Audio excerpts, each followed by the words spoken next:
just stepped into the Midlife Revolution Unleashed, your space to ignite possibility, redefine purpose, and embrace the power that comes with age and experience. Co-hosted by yours truly, Coach Wayne. And I'm Coach Stacy M. Lewis. We are two seasoned coaches focused on the midlife community of color. This isn't just a podcast, it's a movement. In a world that sometimes forgets the power and the wisdom that comes with age, we are here to ignite a revolution and rewrite the narrative of this incredible journey. So, whether you're navigating your career, growing your business, rediscovering passions, or challenging the status quo, this is your space. So, buckle up. Let's dive into the Midlife Revolution Unleashed.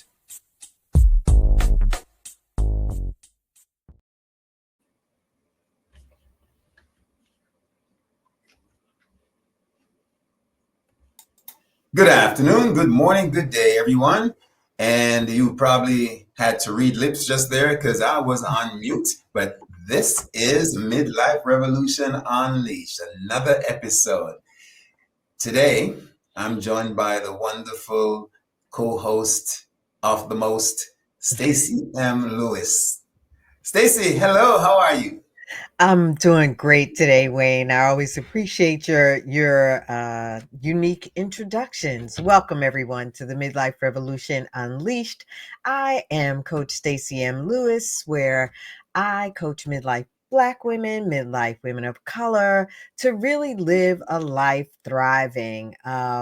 We can talk more about how we do that, but it is my pleasure to be here today, joined by my awesome co-host, Coach Wayne Dawson. Coach, I thank you. Thank you so much. Yeah. And so I work with men across the aisle, midlife men, to help them improve their lives through midlife and beyond, making them bigger, better, and bolder. Stacy, we're going to go right into it today. And the topic today is a topic that I had to learn the hard way. And I'm happy that I did, though. But it's all about saying no. The power of saying no. Good stuff. Good stuff. Tell us why you feel it's such an important lesson, so to speak. Well, because I had in my early career as a director, I had a gentleman who I was fortunate enough to have as my mentor, Randy Cameron. Shout out to Randy Cameron Sr. Hey, Randy. And he was trying to help me with time management. He was an expert in that area. And believe it or not, he left me a simple nugget, in addition to others, that was because people were always knocking on my door, members from the community, clients, patients,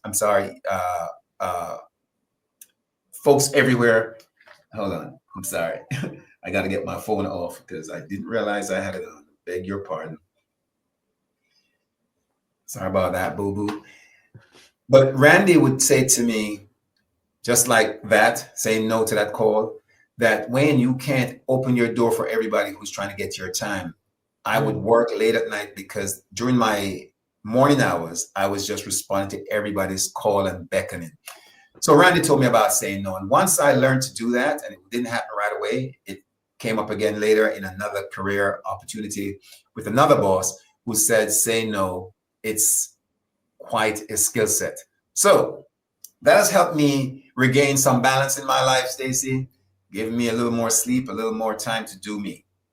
I really think it's an important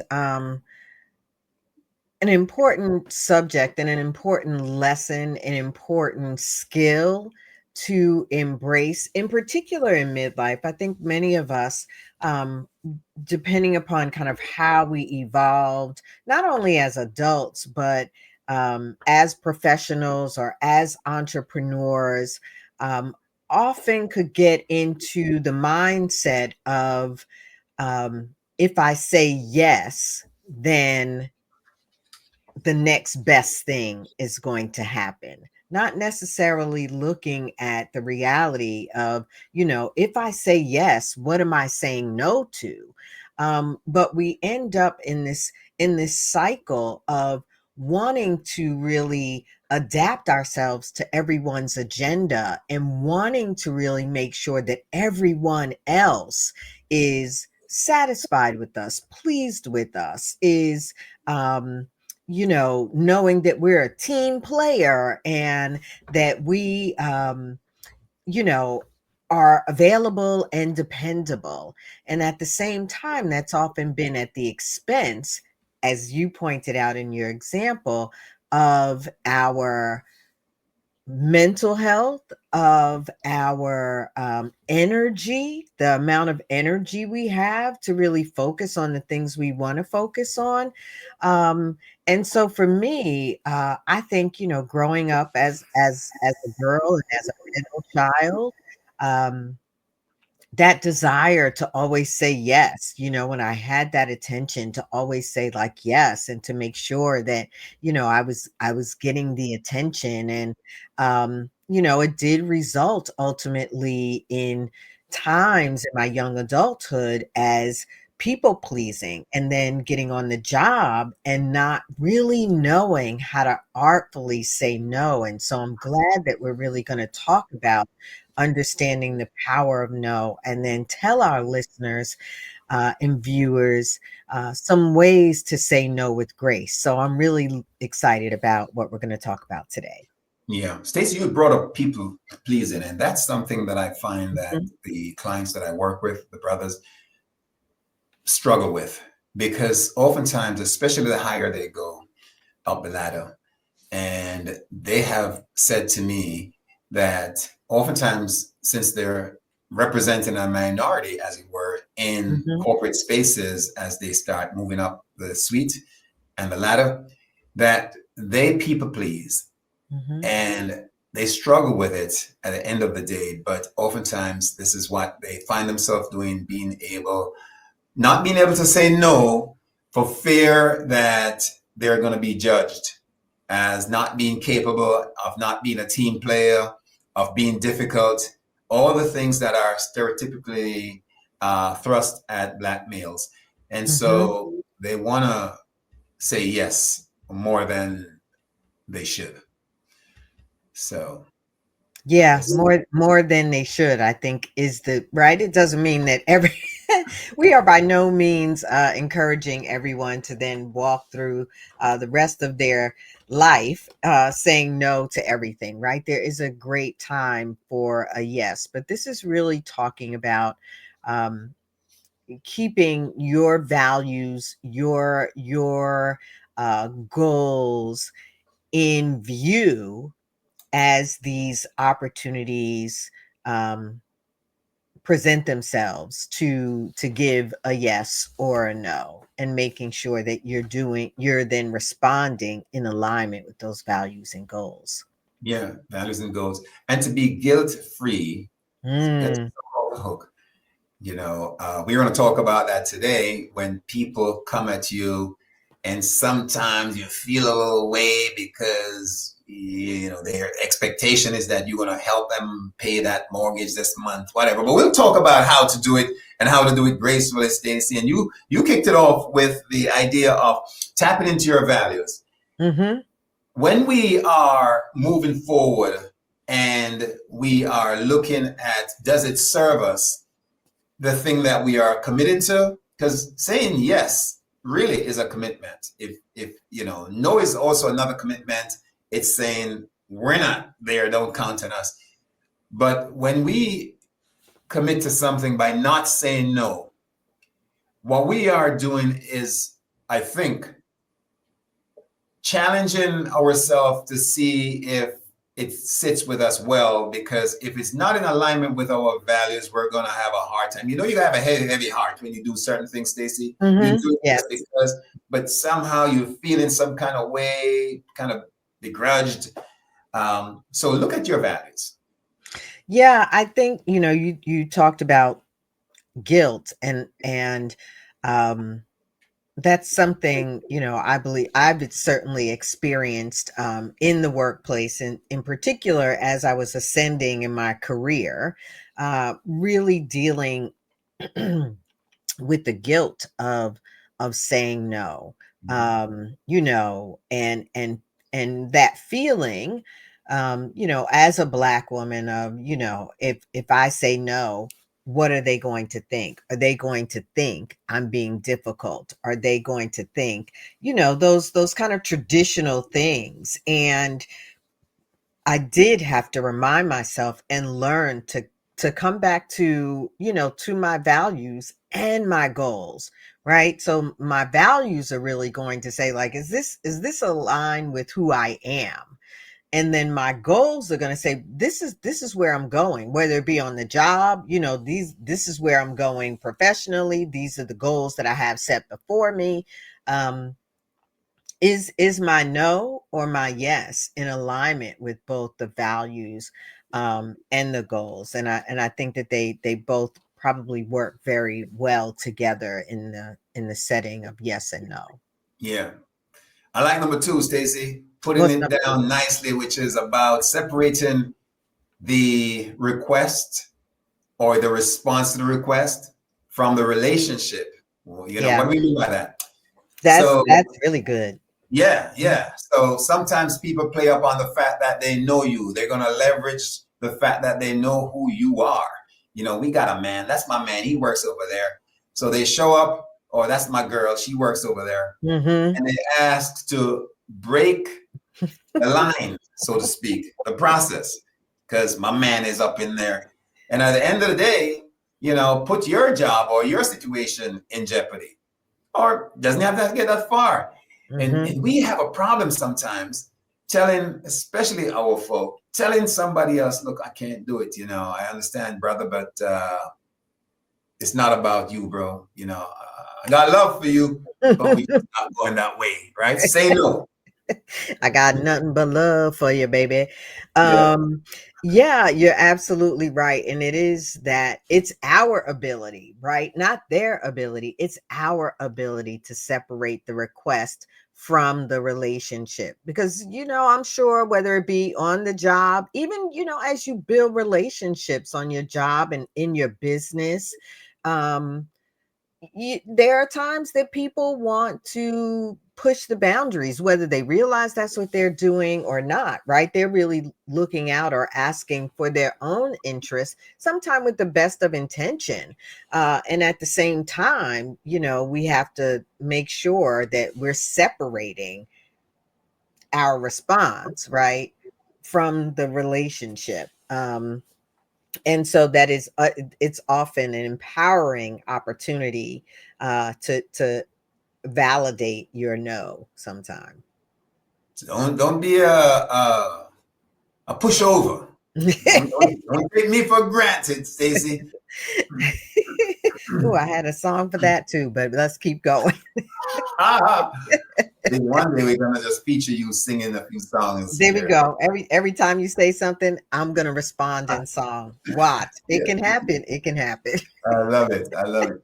And Stacy, the third way to kind of get through the no is to say no without saying no. What? How will we do that?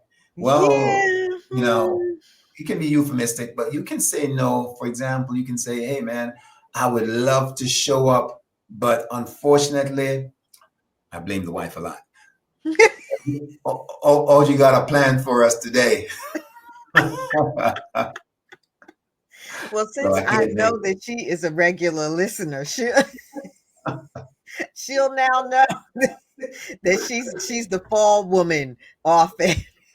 blame it on the wife.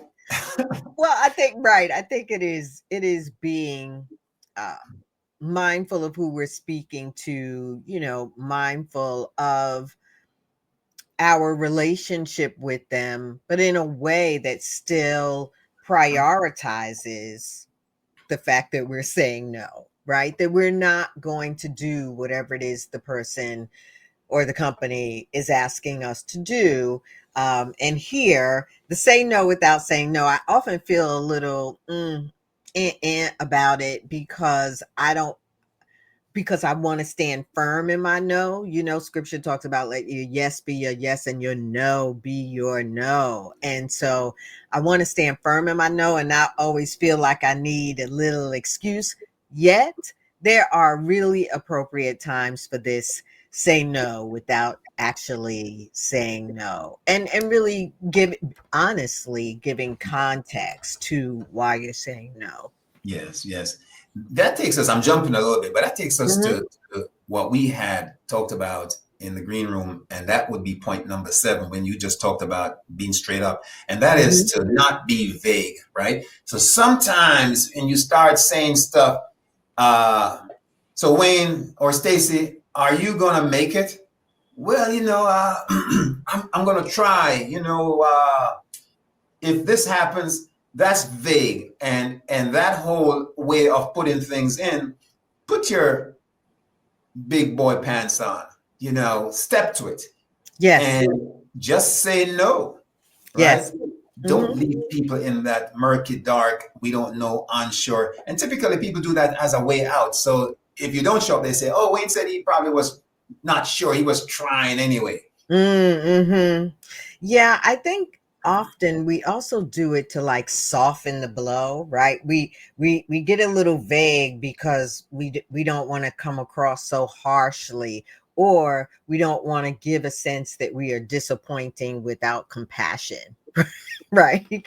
And so, we go around the mulberry bush in this response, and ultimately what we're saying is no, I'm not available. This happened to me recently. My neighbor, I have great neighbors, for which I'm grateful.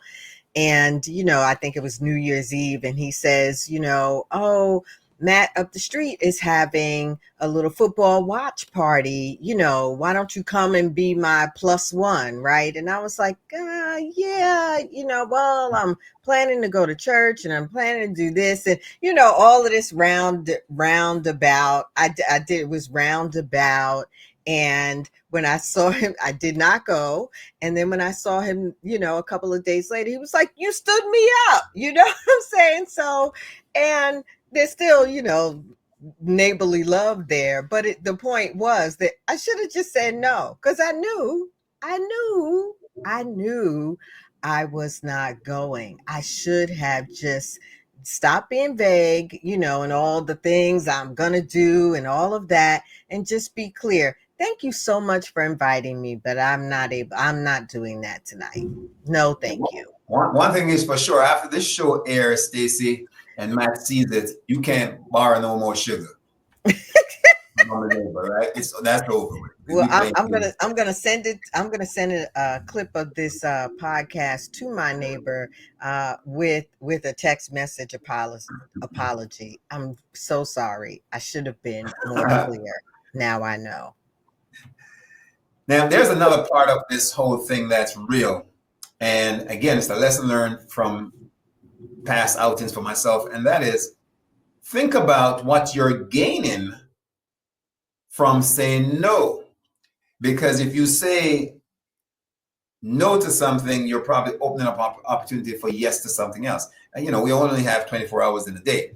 So if you block time by conceding and not saying no to someone else, you've taken away that opportunity to be and do something else. So what are you gaining from saying Right, no, right, right? right, right. Maybe in your favor.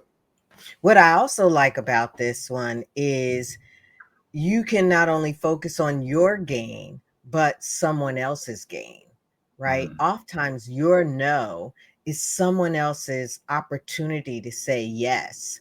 Um, I recently was invited to speak on a panel that's running alongside a meeting at Davos, right? The World Economic Forum meeting, right? Like big opportunity. I wish I could have made it happen, but I couldn't.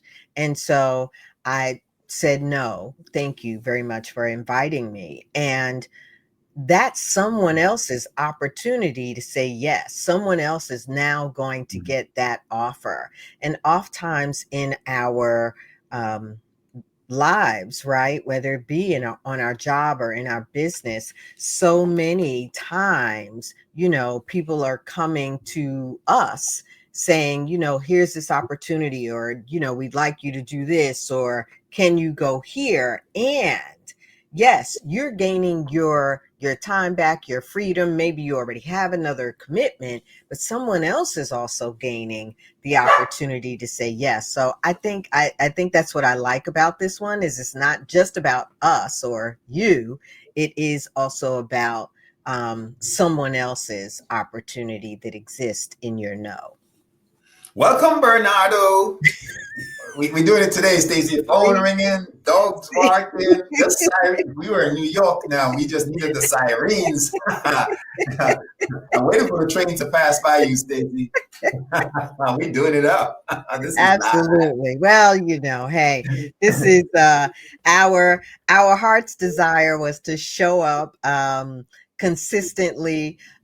Today's recording is made with nothing but love and true desire to be of value. So we hope that you will forgive and show grace for the phones and the dogs and all of the things that probably make for not necessarily your most polished podcast, but hopefully you laughed along with us. Yeah. And Stacy, we're getting into, I think, number 6, recognizing the personal cost to you when you say yes. And what do we mean? Everyone listens to WIFM. What's in it for me? We all tune into that. So when people come and ask for something, Stacy, they have an agenda. It may not look like it's a cost up front, but they stand to gain something from asking you for your yes, right? Right, right. So you have to weigh what's the cost to you and the price you got to pay for not saying no. Oftentimes the price that we pay for not saying no is, I don't know if this has ever happened to you, Wayne, but it happened to me recently, where I said yes, and then when it came time to do the thing, I what was my question to myself? What in the world were you thinking? Why in the world did you say yes to this? You know you didn't want to do it. Why did you say yes, right? Yeah. So oftentimes the personal cost of our yes can be our chastisement of ourselves, the energy that we're putting out in doing something, performing a task, whatever it is that we don't necessarily want to do. I mean, to me, the time, the energy, those are such significant costs. And then the personal chastisement, well, then that one, you add that on top, when you're like, I knew I didn't want to do this. I don't know why I said yes. Yeah, yeah. I remember Audrey had asked me once to, we were going to Hawaii and she was looking at some stuff and she wanted me to buy some of those Hawaii 50 shirts. And I thought about it and I'm like, that feels like vacation, yeah. But with social media, I don't know that I want to be on camera and them things. So that's a high price to pay, baby. I love you, but I gotta skip on this one. I'm saying no. So I was out there all nice in my linen, looking cool. You understand? Okay, okay, okay. So that was the benefit of not sacrificing the personal cost of saying yes and actually saying no, right? Letting your no being your no. I love it. I love Uh, it. Absolutely, absolutely. And number 7 stays to help people to understand you can do it. You can say no. Think about not being popular, but being Mm, respected. mm-hmm. That's key. Let that one sink in. Your respect, I think, is worth a lot more than the popularity. And so sometimes saying no gets you in front of the crowd. Yeah, yeah, he's doing it, he's doing it. But then you show up in a space and a place that, you sell yourself short. So stay Yeah. with the respect. Mm-hmm. Mm-hmm. What I also like about that is that oftentimes, we feel, in particular in a professional setting, on the job in your business, you may feel um like it's going to cost you respect of Mhm. saying no. Mhm. And what I've found, and I think that many have experienced, is that when you say no, that there's an increased level of respect, right? And Mhm. possibly popularity, but more so the respect. So it's Mhm. the respect of your self-respect, but also the respect of others. And I'm like, oh, okay, she's not playing with her time or with, that she's not gonna take stuff on at any old time and let someone run over her agenda, or she means what she says when she says no. And it's not, as we discussed earlier, it's not about, you and the relationship, but it really is about, like, I have to respect my time and Mhm. my no and my yes. And if I don't, who will? Absolutely. So those are some key points. And Stacy, we're talking about this because no is you don't have to come off brash and rude. Don't have to be impolite. You just have to stand on your grounds and establish where values are, boundaries. Stand on yours. This is what we're saying today. There are lots of benefits to saying no, and we're challenging you, as I was challenged by Randy Cameron and Mm. Marie, my bosses in the past, to say no because it's a great time management tool as well. Yeah, I think we often talk about writing things down. And so, um, a couple of suggestions or key takeaways might be to, make sure that you write down your goals, maybe your top 5 values, so that they are in front of you. And as opportunities come, as the yes or no decision point come your way, you get to really just reconnect. If they're not already, solid in your head, or in your spirit, you get to reconnect with them visually, um, to make sure that you're assessing the request, right? That you're really saying, like, okay, one is, does it need my yes? Two, is this something I want to say yes to? And then aligning it with those goals and values. Um, Start small, right? Practice saying no. Oftentimes, there's a lack of confidence there when we want to say yes as the go to response. We're not confident in our no and in the results of our no.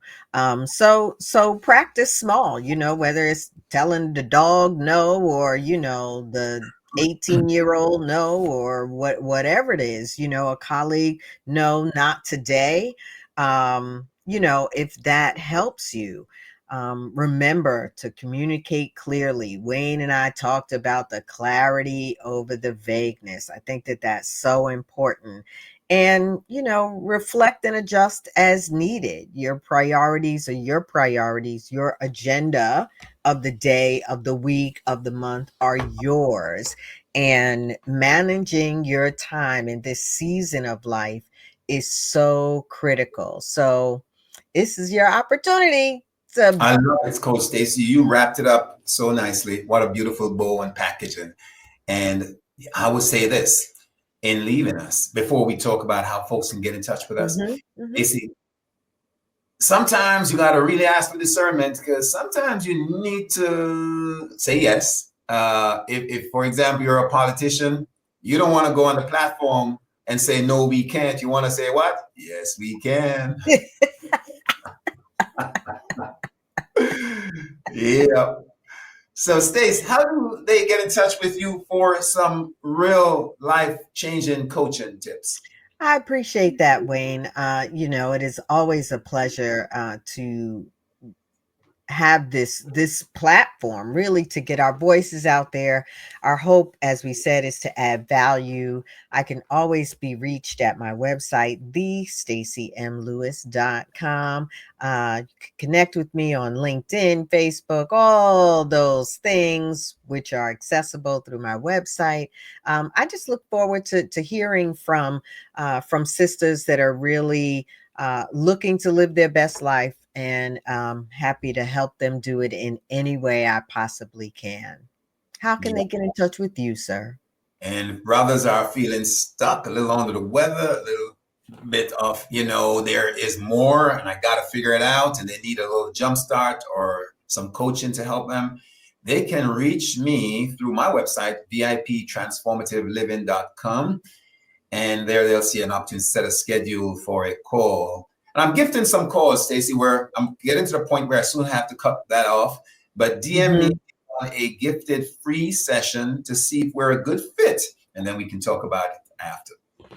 Yeah. There's nothing like that that coaching call right there, that where you really are just asking the questions, right? That's one of the gifts I find in coaching, is that we get to ask some really deep questions and really explore what your values are, and what your vision is for your life, and how we can support you in achieving that aspiration. So it is such a joy to be here today. We want to thank you for tuning in, for watching, for liking, for subscribing, for joining Wayne and I on this journey of being your co-host of the Midlife Revolution Unleashed. Until next time, walk good. And there you have it, folks. This week's episode of the Midlife Revolution Unleashed. Hey, we truly appreciate your spending this time in this space with us. Join us next week at the same time as we dive into relevant topics and present solutions to spark new thinking and empower your midlife journey. And don't forget, if you enjoyed today's episode, let us know in the comments and share it with others. And of course, remember to subscribe, share, like, hit that notification bell. You are the Midlife Revolution Unleashed. I'm Coach Stacy, and I'm cheering you on. And I'm Coach Wayne, and I'll see you at the top.